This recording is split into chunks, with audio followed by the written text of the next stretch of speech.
So birthday nga pala ngayon ng aming Mama Lulu in heaven. Kaya naman may gala na naman ang mga person. At napatapat pa ito ng linggo kaya day off ang lahat. At napakainit nga ngayon. At natuloy din ang aming summer outing. Kasama ang mga kids. Hindi nga kami magkasya sa aming mga sasakyan kaya yung iba nagtatlo-tatlo na lang ang sakay. Malapit lang din naman dito yan sa may bahay ng pinsa namin dito sa may Indang. Papunta pa lang kasi kami kaya ang dami pa naming bitbitin kaya hindi kami magkasya sa isang tricycle.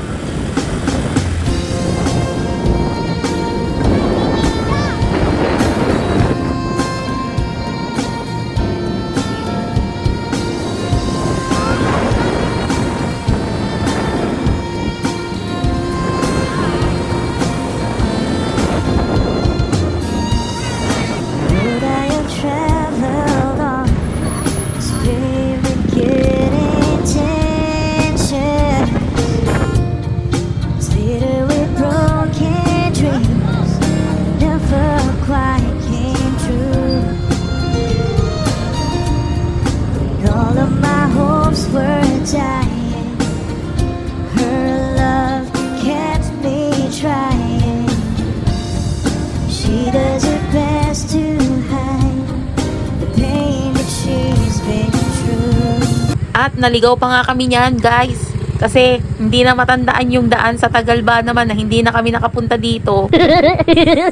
Tumigil nga muna kami sa isang lugar dyan at wala kami mapagtanungan dahil medyo gubat nga yung lugar na to. Kaya naman nagtanong kami kay Google Map. Kaya ayun, buti na lang may signal. At nakarating na rin kami dito sa aming pupuntahan.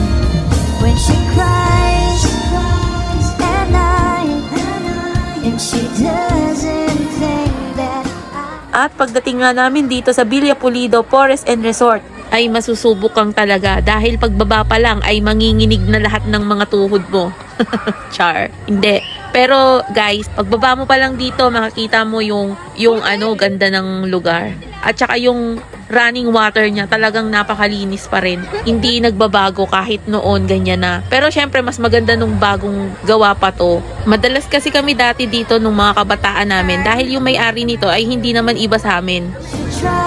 she tries to hide all the fear she feels inside. So I pray this time I can be the man that she deserves. 'Cause I die a little each time when she cries.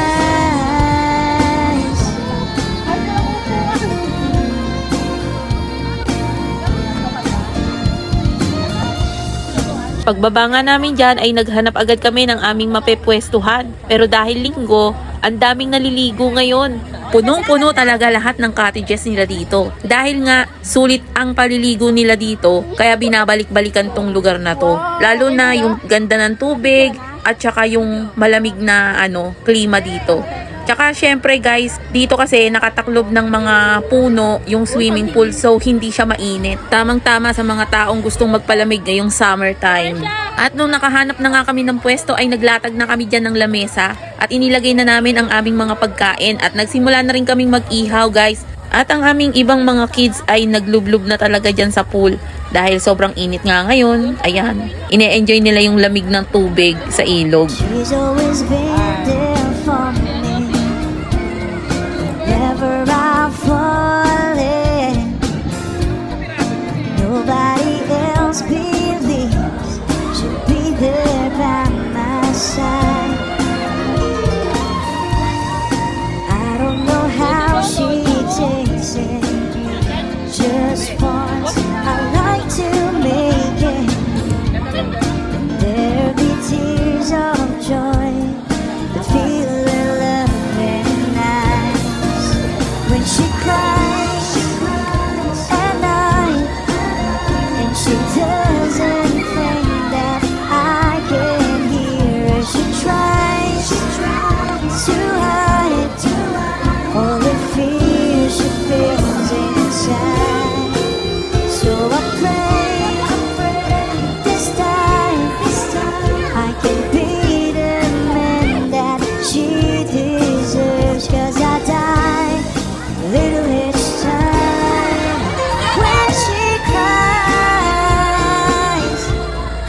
Pagkatapos nga namin dyan maluto ang mga dapat maluto, ay naligo na rin ang mga adults. O so ayan guys, yan yung mga niluto namin, barbecue, inihaw na bangus, at mayroon pa kaming nilagang baboy. So ayan guys, sumunod na rin kami dyan maligo at nag-enjoy naman kaming lahat dyan. Unang lublob mo nga ay talagang napakalamig ng tubig. So ayan guys, kahit malamig ang tubig talaga namang enjoy na enjoy talaga namin ang pagsiswimming. Pag bumagsak ang huling patak, huling patak, dito sa sahig sabay tayong sasabog. Sa tunog ng gismo wala nang tanong, ikaw ang reyna ng galaw ngayon.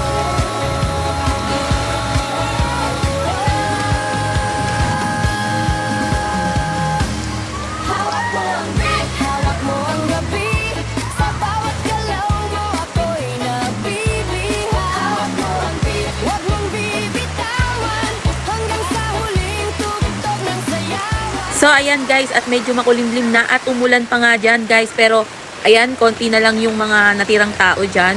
Kami na lang ang natira dahil sobrang nag-e-enjoy pa nga yung iba at ayaw pang magpapigil sa paliligo. So ayan guys, yung iba ay naka-shower na pero yung iba ay naliligo pa rin. Hawak mo ang beat, sumayaw ka pa, sa disco ng gabi, ikaw ang tala. Hawak mo ang beat, dito sa pista, ikaw ang tunog ng hindi kukupas pa.